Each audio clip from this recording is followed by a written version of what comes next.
my boat. That's my boat. That's my boat. I love his reaction when it hit because he looked like he was really stunned. He The way was. he was really stunned because it's almost like they tricked him just to get the authentic Oh man, reaction, and that's that's what it looked funny. like to me, man. But go That's my ahead, boat. bro. Let's open it up. Let's open it up. Good morning, good afternoon, and good evening, wherever you are in the world. And welcome to the Men's Lounge LA. I'm your host, Frederick Douglass Southern, aka Sir Frederick. And I'm Coach Chris, your partner in these conversations. Welcome to the Men's Lounge LA. Here at the Men's Lounge LA, our mission is simple. We're here to empower good men to become greater men. We empower men to embrace their masculinity and humanity. And yes, we celebrate and acknowledge the women because without their presence and perspective, we'd be out of balance as men and as a community. That's right. No, can't do anything without the women. Women are very important in all of our lives. Once again, welcome to the Men's Lounge LA. Man, that clip always gets me, man. That movie, I that movie. Wow. yeah, That movie is great, man. That's one of my favorites. That's one of my favorite it's movies. And it's one of my favorites too, Forrest yeah. Gump. That's I think was my first real introduction to autism. Interesting you say that because honestly, all the years I've seen this movie, I never Mhm. equated autism to that movie. Someone had Really? to enlighten me. Yes, I had no idea. I didn't look at anything as far as reading the lines on what it said about being autistic. I just never put it together, and then during going through this whole process of our, you know, meet and greet that we're going to cover today a little bit, the show that we just recently put out on autism, the research we've been doing, and then to see that and now equated to autism and understand he was a high functioning autistic man, and it just blows my mind on the different levels of all of this. And we also have another one coming up after this. It's just amazing, man. This is amazing. These are amazing people. These are amazing people. Well, I mean, I heard of autism, but not to the degree in which you and I have done the research on and the spectrum, which we'll talk about shortly, and the levels. So back then it was just autism or he's autistic, and you know, um, Yeah, same here. me personally in my mind, okay, he doesn't have it all together. So I didn't know anything about autism. Likewise. I mean, I knew about autism. I've seen autistic people in my lifetime, but I had no idea the term on the spectrum. So I No, learned a lot about that as well. And there's more for me to learn on that in these right, upcoming episodes that we're going to right. do. So I'm excited about that to be more educated because the more education you have towards things, just as a coach and understanding, baseball rules, football rules, hockey rules, you enjoy the game better when it comes down to understanding the rules. And for me, researching on these topics that we're doing has helped me to learn more about autism Same and here. and other Same things. And here. it just gives me more respect for the people who are going through this stuff on the Right, educational side and actually for right. parents as well. So it's just a growth thing at this point. And it's just amazing, man. It's amazing on how this particular topic has really captured my attention.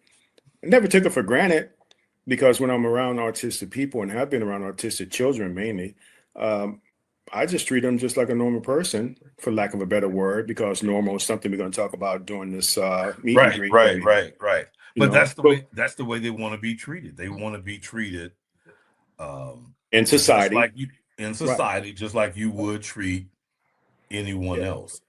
So exactly, exactly. So yeah, it's going to be just like I say, another episode we bring it to you guys' attention. So hopefully you guys can kick back, relax, and grab your cocktail, grab your cigar, whatever it is that helps you get comfortable, and just enjoy this series that we're putting out. This is going to be episode 2, and we have another episode I'm excited to bring to you guys here shortly, and we're working on that one.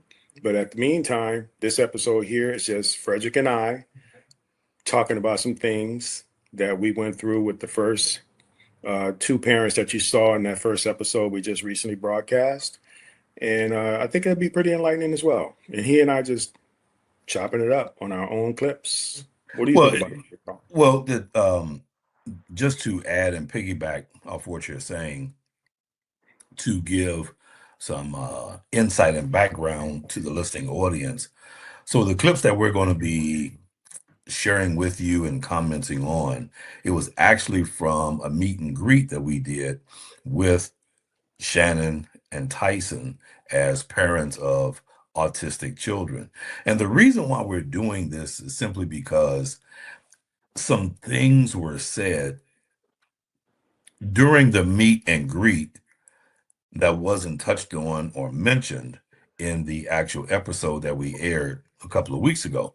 So this is the type of information, the juice of it, that I feel needed to be shared with the listening audience. I'm pretty sure you'll enjoy this as well. So I I agree with that 100% because this was a raw, just kind of like behind the scenes situation. that's You know, exactly what it is. yeah, it That's was kind of exactly what behind the it is. scenes, and when you go to movies and at the end of the movie you see outtakes. This is nothing like outtakes, but that's always funny, and it was raw, authentic outtakes. And Right. it kind of adds a little bit more flavor to that movie you may have seen. This is not exactly like that, but this is kind of like my thoughts on this. It's need to be heard because these parents, it's hard to duplicate that kind of energy, but they were very good and clear on that first episode that we Right. just aired. But Right. this one here, we wanted to touch in on a few things that was not slipped through the cracks, but just missed for whatever reason. And now we want to share it with you guys. So I hope the listening audience enjoy it. And it's coming up right after this. They're good men, but I should be that silent. They need to be addressed. Excuse me, sir. Quiet, you brain. Wrong mental problem.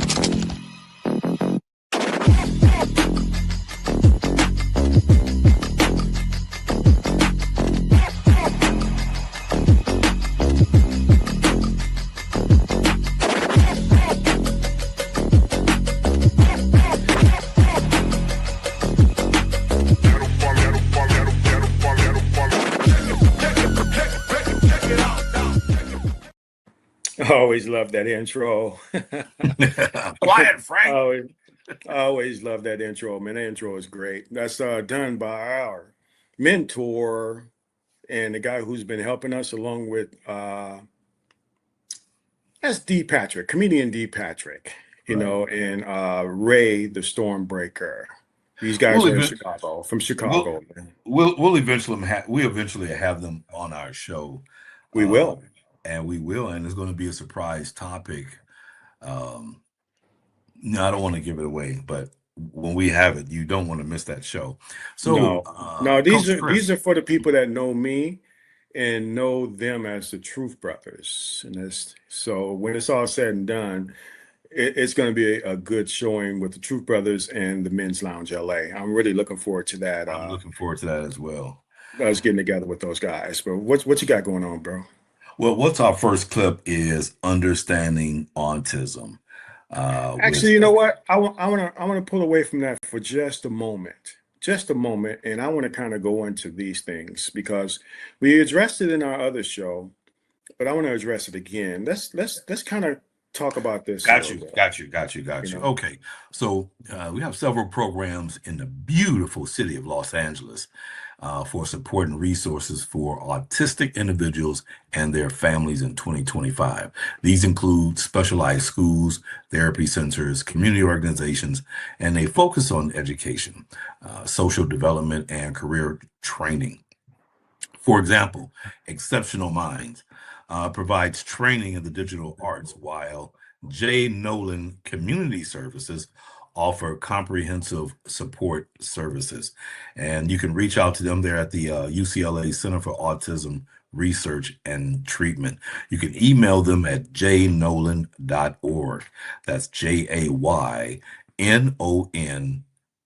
I'm sorry, JAYNOLAN.org, jnolan.org, NOLAN.org. So that's simply just one of our resources. And that's a really good resource. When it comes down to the big picture, and I was looking at the exceptional minds, I think that'd be very helpful for a lot of you guys out there because that looked pretty extraordinary for me. And let's tap into a little bit of the origins of this because this is still a new show. Some people may have not seen the other show, and I just wanted to kind of bring this up. Let's go over this, Sir Frederick. All right. Autism was first described as a distinct condition in 1943 by psychiatrist Leo Kanner. Kanner coined the term infantile autism to describe children who exhibited and characteristic behaviors such as social withdrawals, isolation, difficulty with communication and social interactions, repetitive and ritualistic behaviors, and delayed language development. The first person to be formally diagnosed with autism was Donald Triplett in 1943. And in 1980, autism was officially recognized as a separate diagnostic category in the Diagnostic and Statistical Manual of Mental Disorders. You know, when I see that, and we talk about 1943 when this was kind of put there on the forefront, and the behaviors that is said to be consistently persistent now compared to how other diseases have had some progress. These behaviors that we're hearing and seeing during this whole process of researching, walking on your tippy toes, lack of communication, lack of eye contact, a lot of those things are still happening to this day. And that kind of amazes me with technology on how technologies come in to our lives. And I'm just disappointed that a lot of this hasn't changed, but overall, we talk a lot about the parents as well, and the parents, what they need and things they need to get, because I was a care provider for my mom for many years, and you're a care provider for your aunt for many years. Yes. So with that said, I wanted to address the parents, and this is also for you finding help with your child as well to get that release you need and relief you need. Right. This is the Los Angeles County Department of Children and Family Services. It's the Child Protection Hotline, and the hotline number is, for the listeners, 1-800-540-4000, and that's respite care. And I think that could be very helpful for people because you can get burnout just going to work every day. When it comes down to caring for someone, that's a mental burnout as well as a physical burnout. And it's the same at work too. You can get mentally burnt out, but you do get weekends off, or you may have a day off, you may have a vacation, and you can get a little relief just for that time that you need. But there's time when it comes down to care like this for taking care of your own children or a family member. That could be a long thing. I was 24 hours with my mom, 7 days a week. And it wasn't about the pay, but I wasn't getting paid that way. I'm just saying, because I hear that there's problems with pay when it comes down to respite care. You guys, I don't know if you heard that on one of our segments with this, but it's important to get that care. What's your thoughts on that, Sir Frederick? Caregiver burnout is real, and you got to get ahead of the curve to find some downtime, find some relief. And this is just one of the resources, respite care, 800-540-4000. And if you use these services or not, my encouragement to you is to find a way to get a breakaway. And for our listening audience, if you know someone who is a caregiver,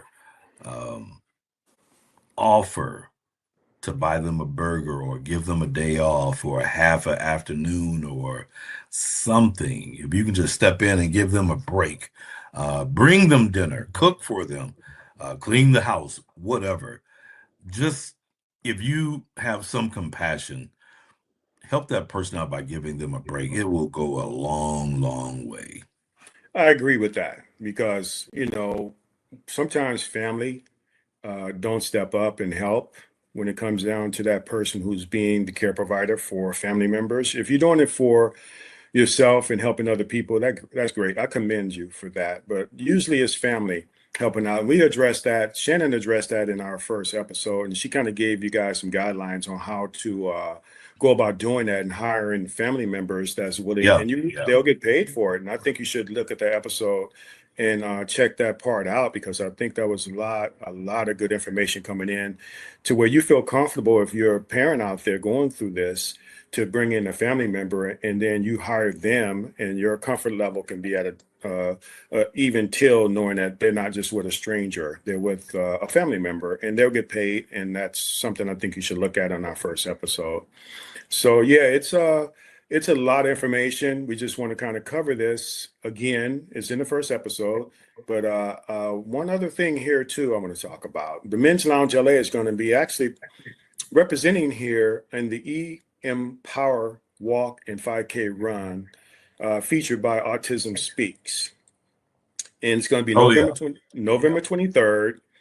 It's going to be on the UCLA campus. If you go to their website, you'll see the address for the UCLA campus where they're going to be having this walk, and how you can participate if you decide to, because Men's Lounge LA will be a part of this process, and I'm looking forward to it. It's going to be an emotional day for me because that's the day my mom's birthday, November 23rd.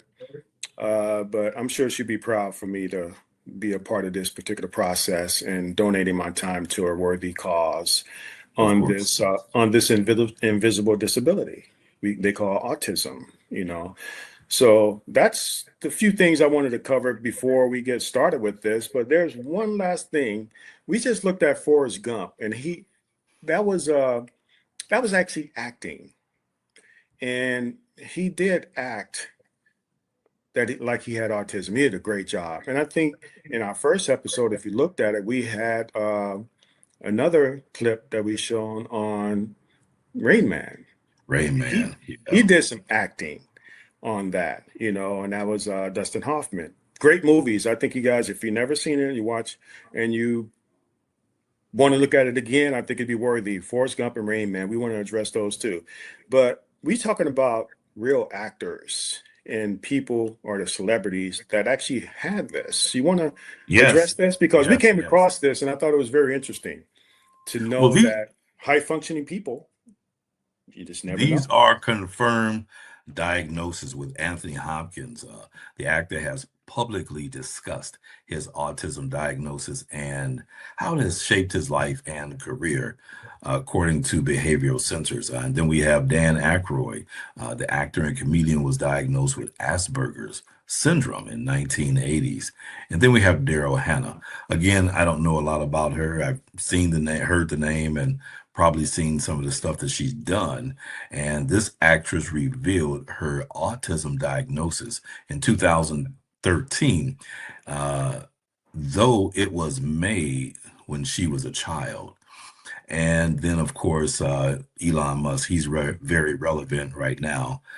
He publicly stated he's on the spectrum, autism spectrum, while hosting Saturday Night Live in 2021.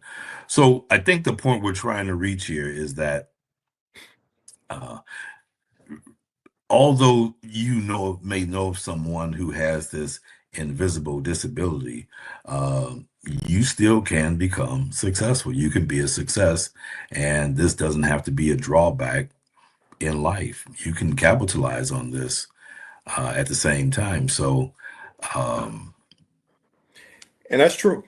That's true. Evident with these people that you just saw. And actually, that list goes pretty deep, guys. It goes pretty deep. If you do some research on actors, and professional and football athletes players, baseball, yeah, and athletes, athletes, yeah. just musicians, it goes deep. So for you parents out there that are going through this with your children, or if you know someone who's going through this and just don't feel like they have an outlet, have them get into respite, and then the other services that's available out there through the state of California, there's hope out there. There's hope. And that's why I say all the research we've done has really opened my eyes to a lot of this stuff here. And it also put us into a situation to where we wanted to kind of cover some of the things during that meet and greet. You know, I want to play uh, a clip here, big bro, and we're gonna look at it and just come back and kind of converse over it a little bit. You know, and go by what you remember on how that day was, or just the conversation in general that was being had between these two parents. Right. And let's kind of start with this one. Relief, because we don't know how that's going to turn out, but we want Well, to make sure we address that. one of the things I learned in my training, so because once I found out he was on the spectrum, I didn't know what to do. So of course I just did all this research, and I went back to school to learn how to teach children with autism. Behavioral therapy is one of the things that they focused heavily on. It's actually applied behavioral analysis, ABA therapy. That's something for younger children that are more low functioning. And so you train them and you teach them how to respond and react in certain situations. It's a whole science. So I went back to school to learn that. One of the things that I did was I worked with adults on the spectrum. And one of what I noticed was a lot of parents give up on trying to. Short clip, but she made a point on the giving up that needs to be addressed, and the reason why parents give up, similar to what we're talking about, not getting the proper respite care for themselves or even for the child, Right. burnout, you know, different things, and not starting early enough and being involved. Like she said, she went to school, she did some training, she got deep into it, and now Right. she's an educator, you know. And a lot of people don't have that kind of energy because they just want to go back and forth to work, which is going to be necessary to take care of the family. I get that part. But what are you doing to make sure you stay involved with this child's life so you can really put yourself in a position to help them be successful in life? Yeah, I think that was one of the biggest things. She went back to school. That's how passionate she is and was in understanding this invisible disability. And in addition to that, she wants her son to be successful. She's not going to leave it up to other people to teach her son and instruct and all that. She dived in. She dove in, dived in, and just took charge. And I think that's commendable. And not all parents can do that, you know, but she I did. agree. I agree. Well, not all people are built that way. You know, she put No. herself in a situation to where she actually quit her job. She quit her job to take care Yes. of her Yes. autistic son. Yes. And some people, I understand why they can't do it because, you know, you need that job to support that son. So that was a hell of a decision she made to do that. And I commend her. And I commend everyone who's going through this process. I really That was do because that was it's, huge. That yeah, was huge. yeah, this is amazing. See, these are things that we know about because we had this meet and greet. Like I say, this was completely raw. We were talking to these two parents, and they were just as authentic as they were in that first episode. But these, like he said, some things that we wanted to touch on to continue to share this journey of these two parents to our listening audience to be helpful. We want to just help you parents out there go through the proper channels and give you the information you need to just do what you can to take care of these children. Not that you're not. We just want to give you information that you may be lacking because you're so consumed with just care, care, care. No, you need care as well. Not that you're You're not. right. We're not saying that in Men's Arms LA. We have nothing but support for you guys, but just want to make sure that's clear. What's our next clip, Coach? Let's check this one out and see what's going on. Saying that they are changed. These parents with we us autism parents are advocates. We will fuck you up. Period. Twice. Twice. We will hurt you will get in so much trouble with us. Okay, Mm-hmm. like just advocating for our children. And I know all parents do it, but there's something about a child that can't defend themselves, or you Mm-hmm. know your kid doesn't have that cultural back and forth to, especially defend themselves against adults, because I see adults as the main culprits of Mm-hmm. antagonizing Misuse. Yeah, children. misuse and Yeah. abuse. Yeah. And saying things around them and you know and oh they don't understand stuff like that Mm-hmm. of Mm-hmm. Well, similar to Tyson's issue at the yeah place. You know, at similar to the that. where they're looking Yeah, at you like oh yeah, like Mm-hmm. yeah. stuff yeah But I see, the have thing is, like, she's right, if I could just like kind of piggyback on what you're saying, like, they, autism parent is such an advocate because we know that our child is innocent. hmm We know our child, and we know that they don't have a malice bone in their body. And for you to look at them and lump them into a group of children that are just troublemakers, or they're doing this on purpose, yeah or either they don't have a conscious bone in their body. Wow. Yeah, that one there is like I said, it was raw, authentic, you know, Yes. and the passion is there for her to speak the way she spoke, and for him to speak the way he spoke about this. Being an advocate for anything, that's dedication. That's dedication, you know, And, to and to very passionate as well. yeah, yeah, to the cause, to whatever it is you're dealing with. If you're an advocate towards something, you know how much it takes to get to that level of being an advocate for something. And now you're talking about this child's life, because these are parents going through this situation. This for the rest of their life. So they're doing what they can to make sure this child is going to be well taken care of on every level. That's why I said I will fuck you up. That's real. That's real, man. You know, don't fuck with me. That's what they're saying, you know. Well, well, And well, not only that, but you know, parents are very protective of their children, of but to course. take advantage of someone that has special needs and treat them in an ugly manner, oh my gosh, that's Exactly.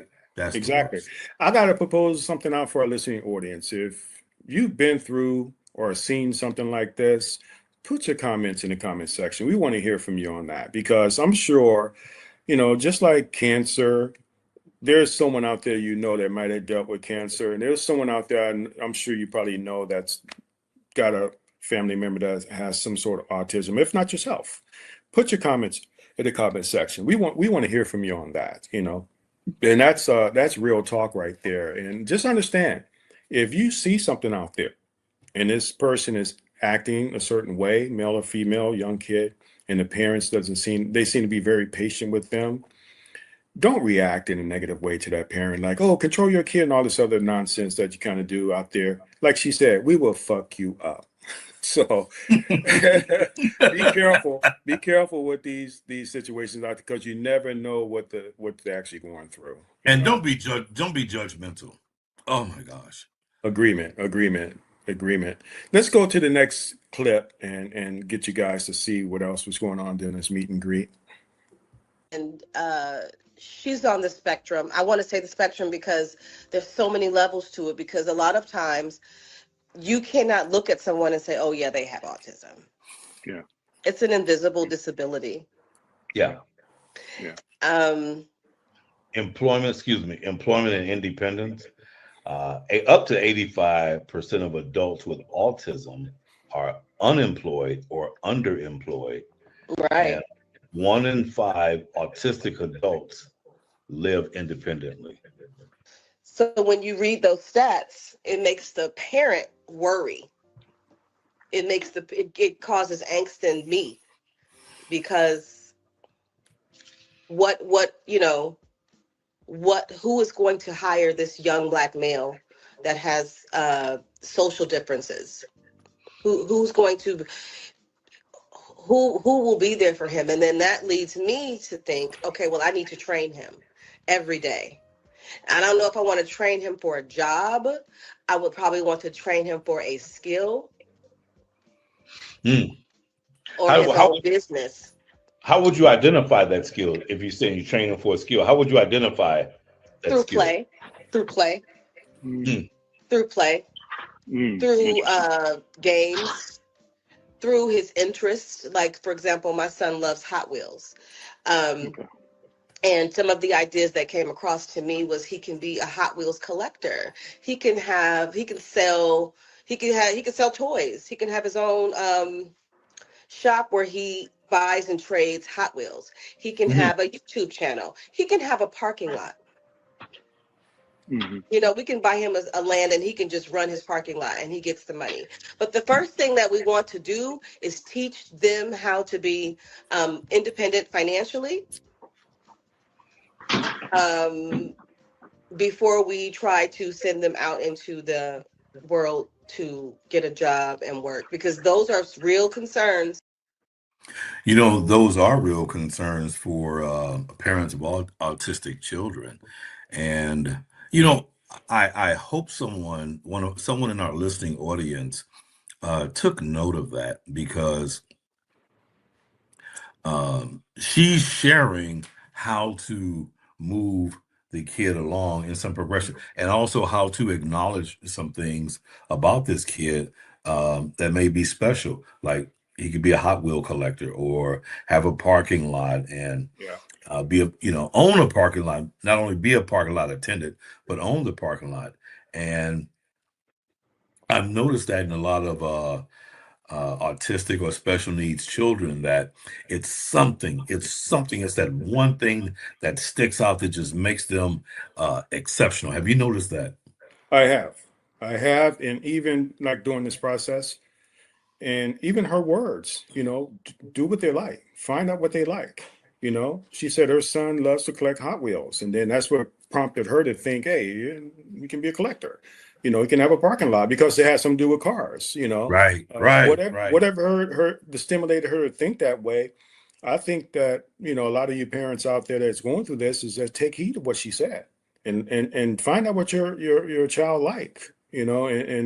And think of like she said, she don't want to train him to get a job.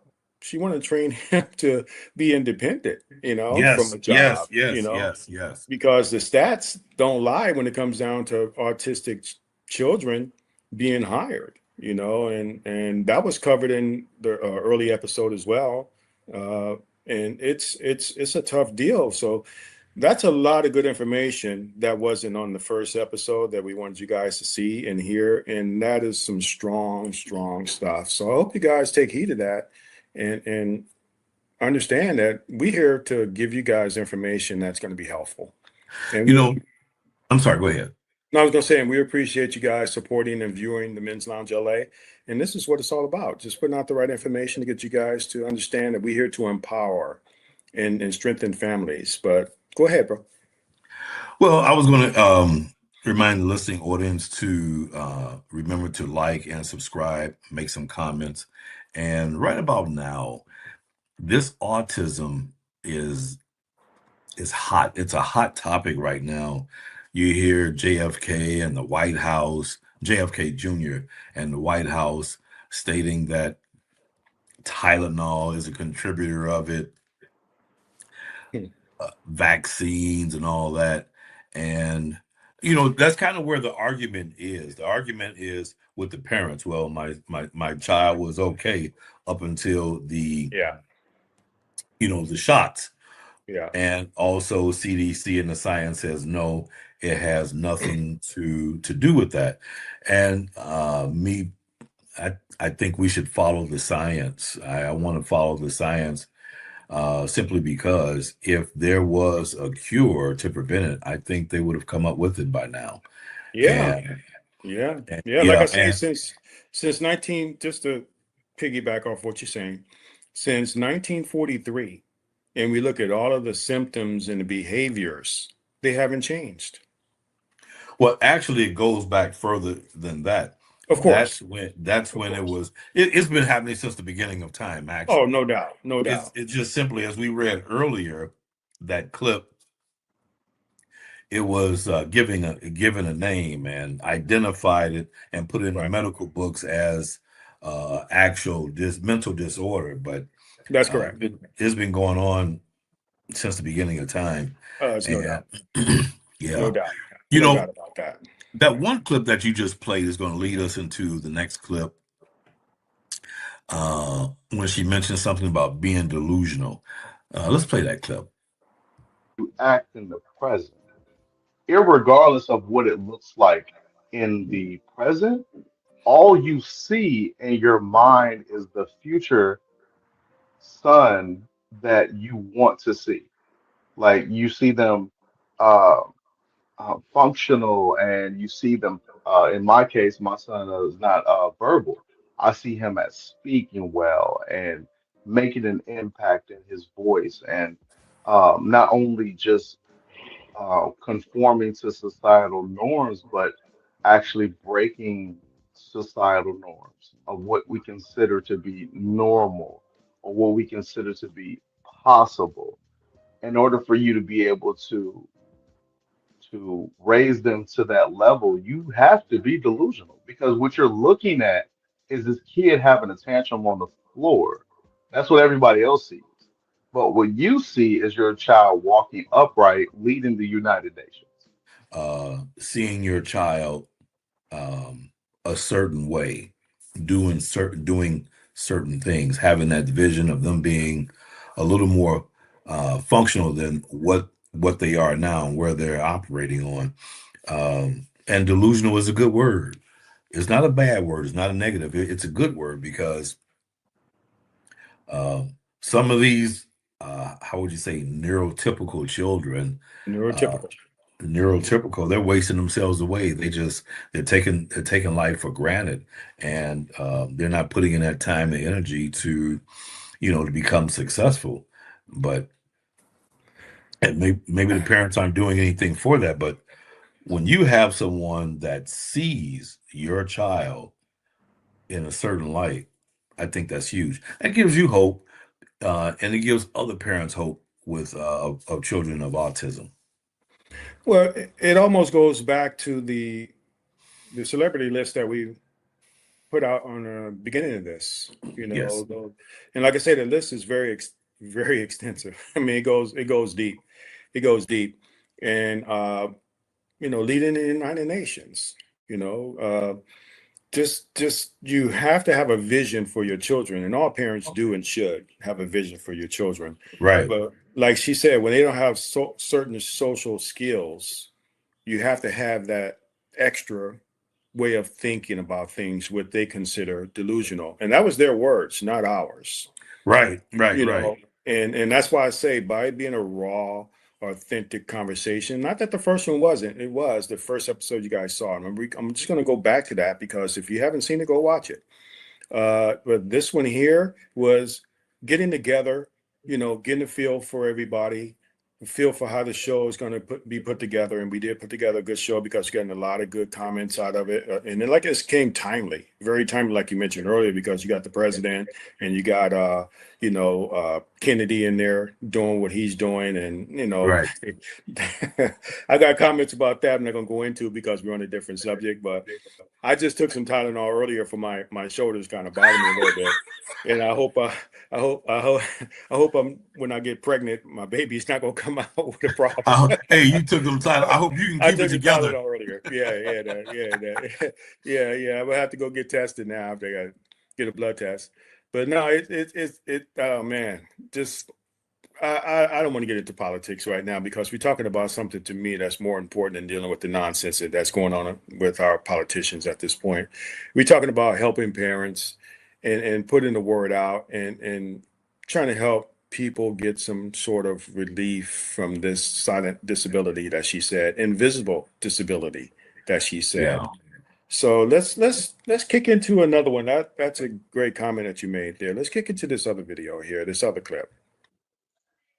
Think was supposed to be a sport. It was the life skill of swimming. So we got into swimming because it's a life skill. We live in California. We frequent the beach. We have pools. It's a life skill. It'll save your life. Mhm. So the first thing we did when he was 4 was just get him into swimming. And he was terrified, which meant that I had to swim with him for many, many years. And now I can't keep up with him. Mhm. So that's how I found what he likes: music, art. We do, and did everything, travel, just to spark spark him, just to make him see something different. Flying is the drastic thing. Flying in an airplane is a drastic thing. And every time we fly, when he was younger, every time we would fly or travel somewhere, he would come back a new boy. Mm. He would come back new. Don't Just something would be different about him. So that was a good experience for him. Is that what you're saying? Yes. Oh, Yes, okay. traveling, That was flying, sailing, the best boats. experience. Yes, boats, jet skis, like anything that would create more synapses, more experiences in him.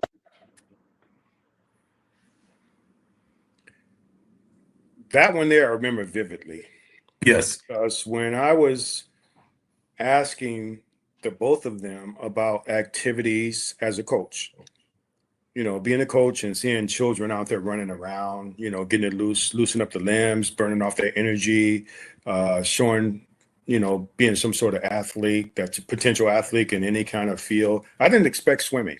When she said that, that was like good to hear, because swimming takes a lot out of you. It's your core, just like any kind of physical activity. You have to make sure you got a good, strong core, Right. so you can sustain what you need to do in that particular form.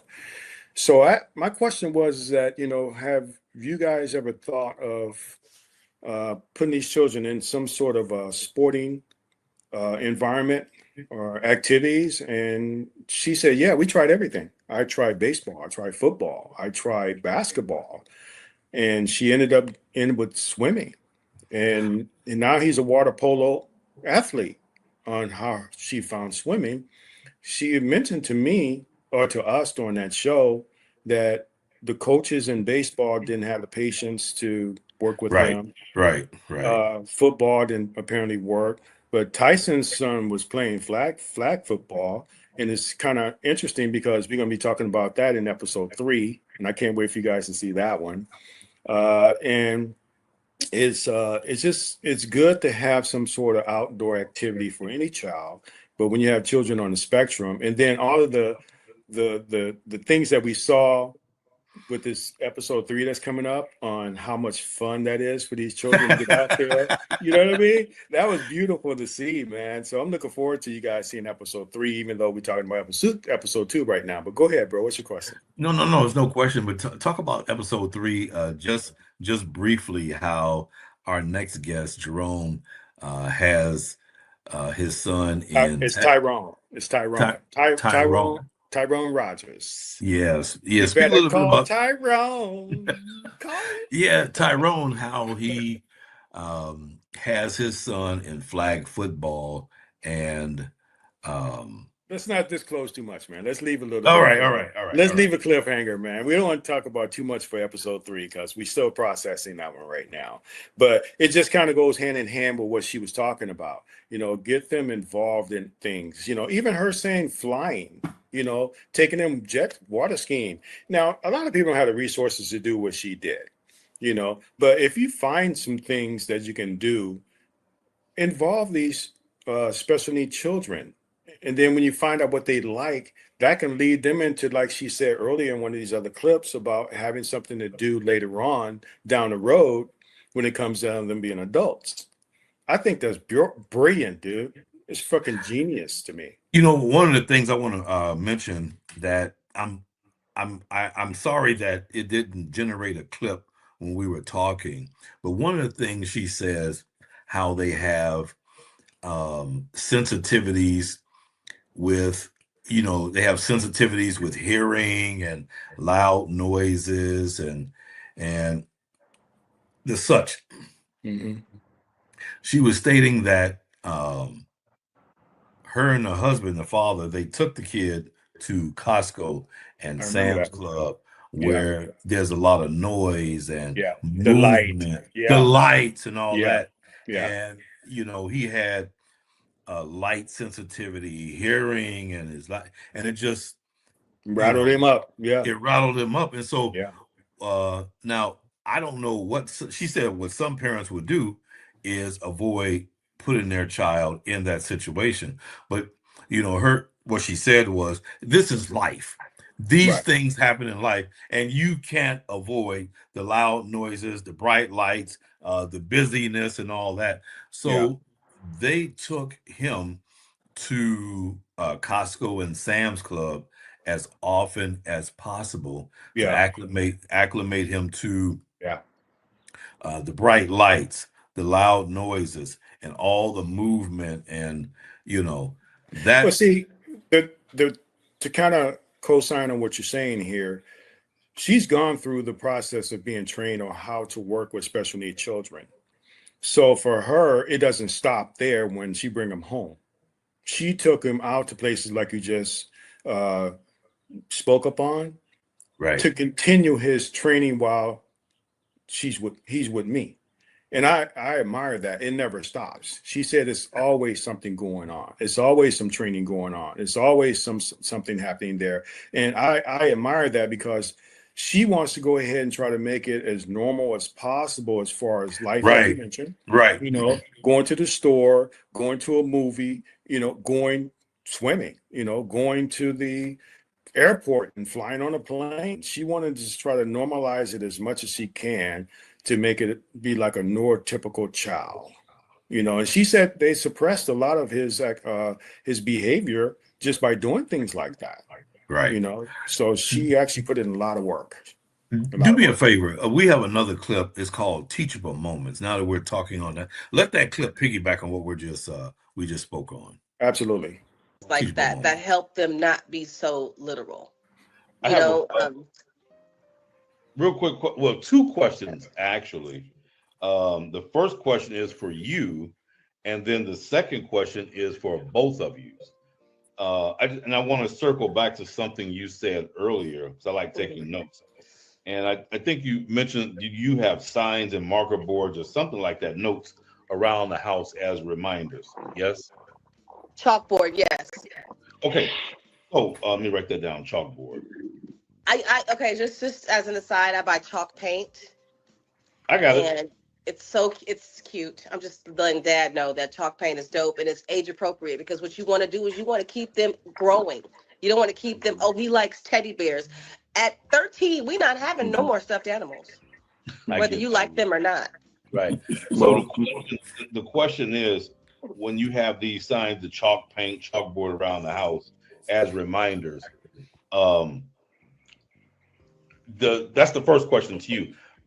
Does that become automatic, or do you have to remind him to refer to the chalkboard, or he throughout his day going through the house, he reads it, he sees it, he automatically will do these things, or do you give him a kind reminder to take a look at the board? Oh, That's the we first. fight. Oh, We that's fight. Hey, hold on. Can I add something to his question Yeah. that hmm I'm thinking about what he's saying? Are those considered to you teaching moments? Every moment is a teaching moment. Okay. Every time he does not look at that board, I Okay. have a problem because I'm still the okay. Okay. mom and he's still a 13-year-old boy. So Okay. every time he doesn't look at the easy way to do something and he decides to not look at the board, get upset when he has to do his chores. It's like that board is there to remind you that every day, young man, you have to work on something. Okay?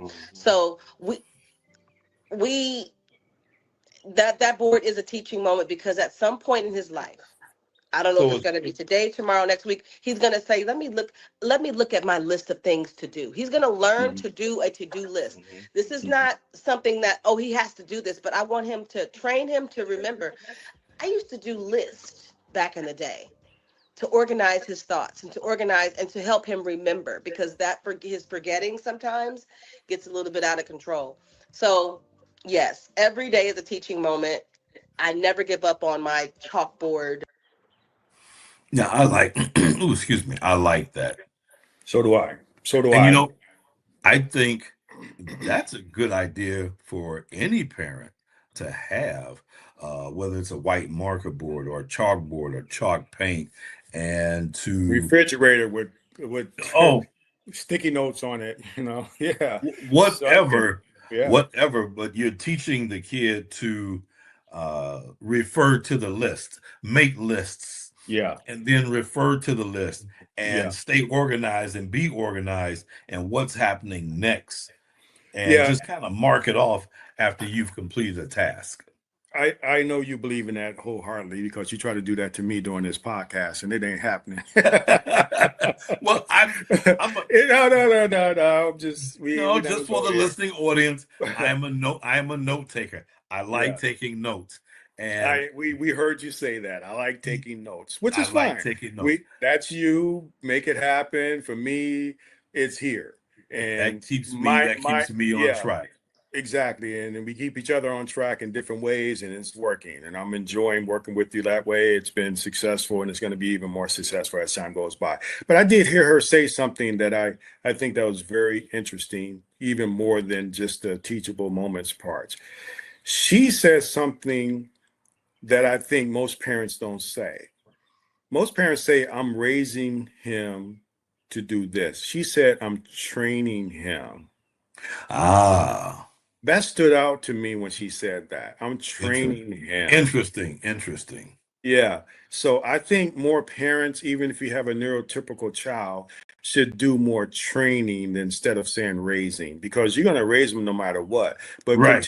go into training your children different things so they can be more successful in society as they grow. Because when she said that, that stood out to me in a manner to where I wanted to share that with the listening audience because it's a short clip, but I hope you heard that. You can go back and rewind it and listen to what she said. I'm training him. It's a That's powerful clip. that stood out to me, big bro. That stood out to me. Well, even the Bible says to train up a child in the way that they ought to go. When they get older, they Yeah. won't depart from it. Yeah. And and Yeah. in training doesn't always mean I'm showing you instructional step by step. We train our children by way of example, what we do. I'll give you a good example. You already know my father was a preacher, pastor of the church in Chicago. Right. And one of the things I saw my father do when we got in from church, he immediately took his suit off and hung it up, folded the pants over the hanger. Excuse me, folded the pants over the hanger, put the coat on the hanger, and he hung it back up in the closet. And if the shirt was still fresh enough, he would wear the shirt the next day. He can get two wears out of it, and he would hang that up as well. When I saw him do that, by way of illustration, when I came in from church, I just started automatically hanging my clothes up.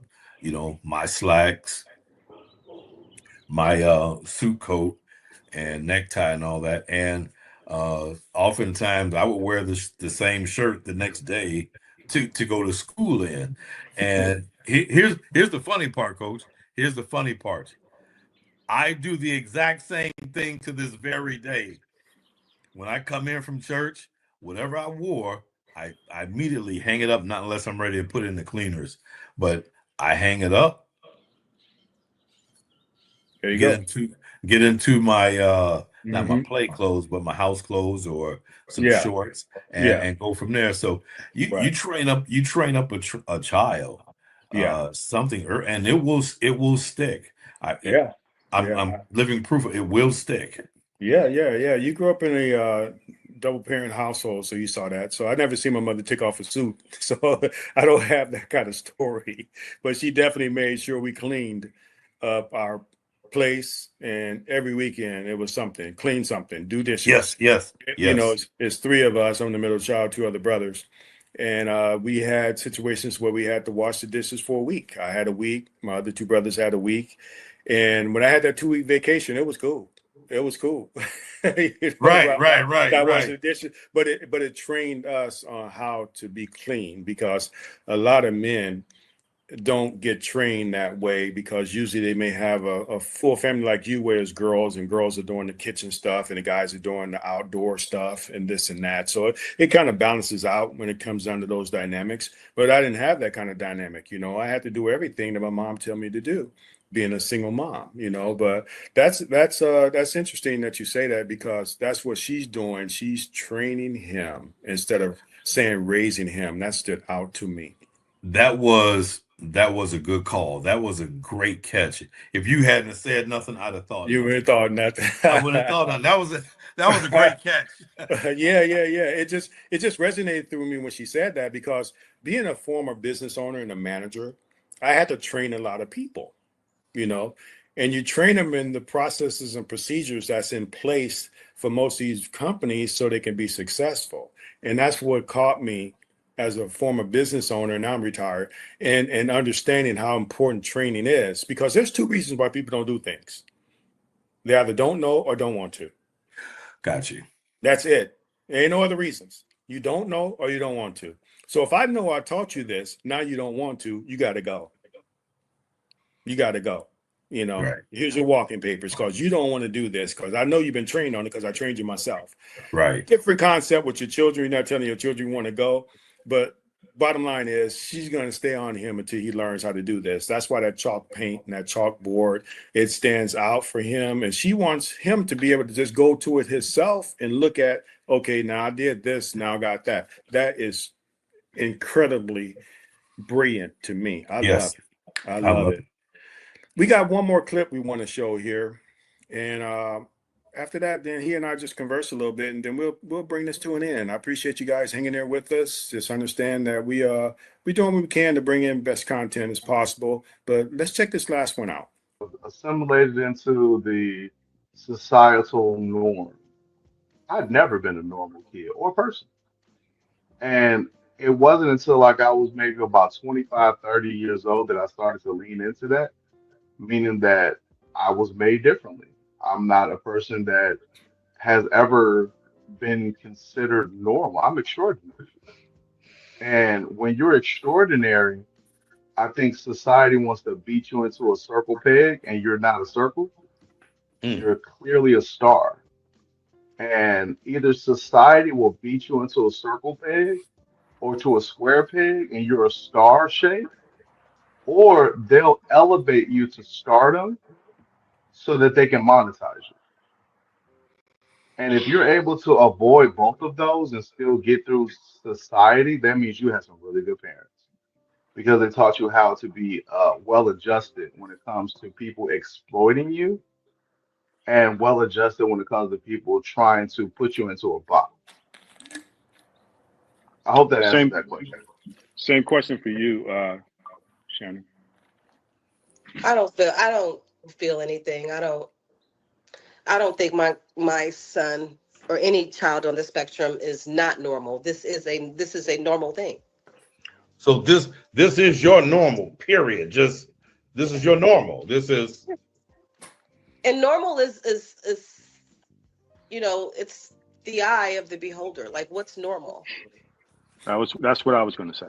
Yeah, What is what's normal? normal? Like, we don't know what's normal. That's just an easy way to describe a child that is different, a child that is extraordinary, you But know? that's legit. It's a legitimate question, but your answer is actually perfect. What do you remember about that day, man? Because you the one asked that question. Share it with our You, listening you audience. you know, I did ask that because I was in a store once, and this kid was rambunctious, and I had thoughts and judgment about that. How come he can't act like a normal kid? He's being, and part of me was insensitive, but I didn't know to be sensitive, especially now that we're doing this series on autism and special needs and the such. Um, so that's why.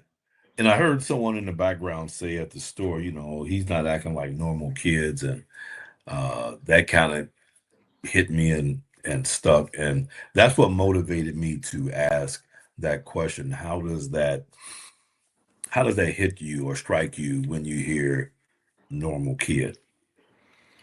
Yeah, yeah. I mean, I was just like you when it comes to that.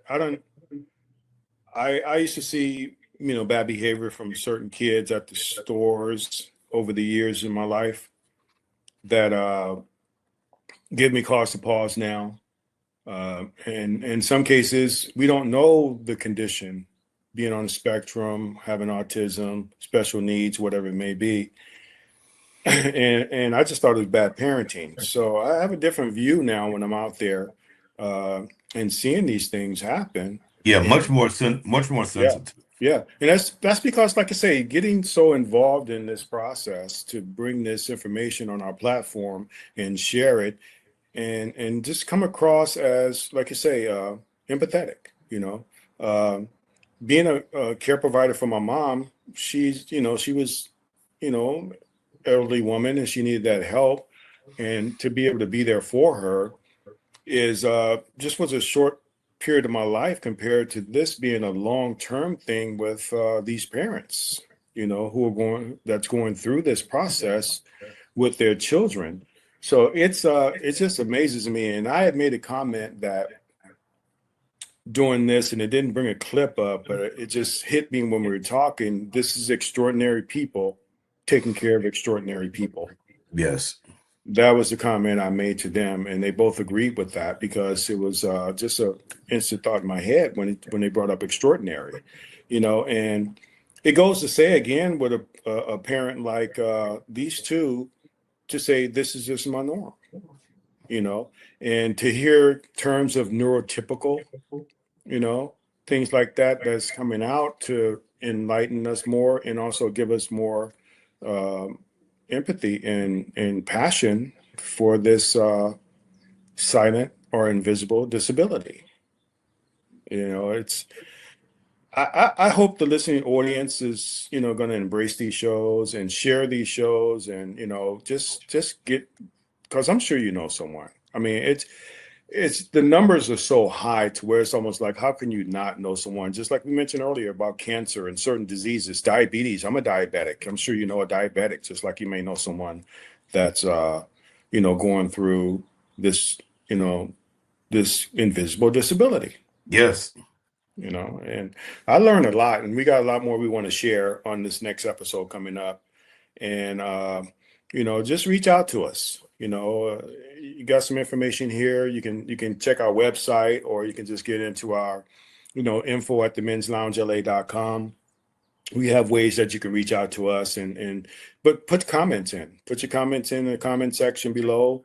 The description below that we're going to have is going to be very similar, if not identical, to the one that we had on episode 1. Episode 2 will be coming out here as soon as we finish the stuff that we got going on with this, and I know that one's going to be just as informational and exciting and Yeah, you don't want to fun. miss that. Yeah. In No. fact, you can we uh like and subscribe, or to get on our mailing list, we will notify you personally. Info at the men's lounge la.com, and we will put you on the email list. And when we do our emailing, you will definitely be notified. And also, with that, if you have an idea or something, an idea for a show, let's talk about it. Let's talk about it and see if we can't get you on the air, because we're all about empowering men. That's what we do. We empower good men to become better men. And That's the bottom line. we're going to stimulate the women at the same time. Yes. We're going to stimulate the women at the same time. There's no question about that. So it was just Frederick and I, conversing on this part of the episode 2, and just like I say, recapturing some of the things that happened in that meet and greet that we feel is going to be, adequate for this particular topic that we're going to do this series on. And I'm actually honored to be a part of this. I am. I'm honored to be a part of this. I'm looking forward to that UCLA 5K walk and run. I'm going to be doing the walking. I'm not doing the running. I'm going to do the walking, bro. But But I'm looking forward to being out there. I was already reached out to by the one of the coordinators of the Autism Speak, and she told me I won some things I donated back to them for being one of the top donors at this point, because people are donating on my I'm gonna have to send that out again. I don't think I'll be able to send it on the description here, but we can probably look into that, big bro. Yes, So, absolutely.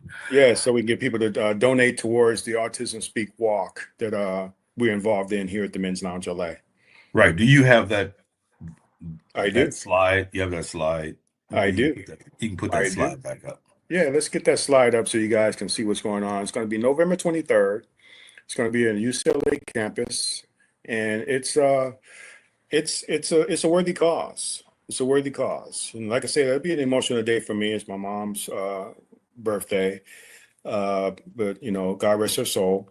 But I'm going to do this, and be thinking about her the whole day, and be proud to know that she would have been happy I'm doing this. But yeah, November 23rd here in Los Angeles, the Empower Empower walk and 5K run. And that run part won't be me again. Remember, I'm not running. won't be me either. It says walk. If it said run, then I've probably been there pacing myself, but I'm not. I did all my running back in the day when I played football, baseball, basketball, and all that stuff. But right now, I'm 6 figures plus in age, and my body is not going to allow that to happen. But yeah, that's that, and just know that I have a link that I'm going to put in the bottom of this in the description. And if you guys are willing to donate towards this, that would be great.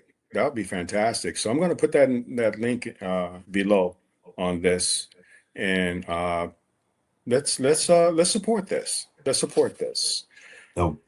What else you got on this, big bro? Because this is just you and I just talking about this, man, and where we are when it comes to this. Just for the listening audience, we like to end the show with takeaways. What's the takeaway? What did you, as a listening audience, take away from this meet and greet that we had with the parents, this candid meet and greet? What did you take away? We like to hear your comments in the comment section. In addition to that, what did you take away from these clips that we saw today, Coach? Yeah, I took away, the constant attention it's going to take for the parents to train their children instead of saying raise. The constant attention it takes to learning more about this as a parent. So it gives you an opportunity to get patience, as well as you getting the support you need as well as a parent, and like I say, being a care provider for the time I was with my mom to her passing, I know how exhausting that can be. So you need your rest. Go out and get a mani-pedi, go out and get a massage, get that trip set up when you have someone that can take care of that child. Take the child with you. Like Shannon said, hey, the trip flying on the plane was a great experience for her child, and that may not be the case for you, but if it is, bring the child with you. Give them different experiences. Those are the takeaways I got from that. What about yourself? In addition to being patient, offer to be of some kind of help or assistance to a parent, whether it's bringing them dinner, making them dinner, cleaning up around the house, giving them an afternoon off, sitting with this autistic child. And if you even find or discover what this kid likes, perhaps you can take the kid out and spend time with him or her, and just give the parent a break. That's my takeaway. Yeah, these parents need some help, and if you can do it and they're willing to accept it, that'd be a beautiful thing. That'd be a beautiful thing. So at the end of our show, we always say, as we empower men, everyone benefits, including the woman who's looking for a man like that. And here at the Men's Lounge, we're empowering men, strengthening families, and transforming lives. And we'll see you in the lounge next time.